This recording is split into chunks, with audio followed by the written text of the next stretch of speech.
So this is what you're gonna get in the box. You're gonna get the adapter to charge your device.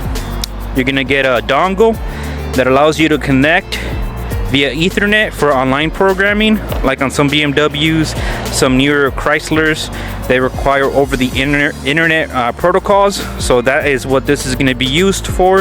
This is your USB-C charging cable, and this is another Ethernet cable that you connect to the top of the tablet itself. And that is pretty much everything you get in the box. You can get a video scope and a battery tester as well, and it does come with the instructions as well.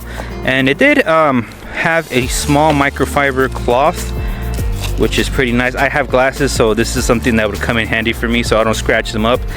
This is the device itself. What we have right here is a 10-inch display on this tablet right here. This is the CR Max P.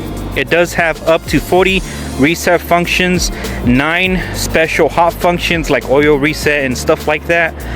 Your mileage is going to vary depending on the vehicle that you're working on, but for the most part it's going to be able to do all that. Let's go ahead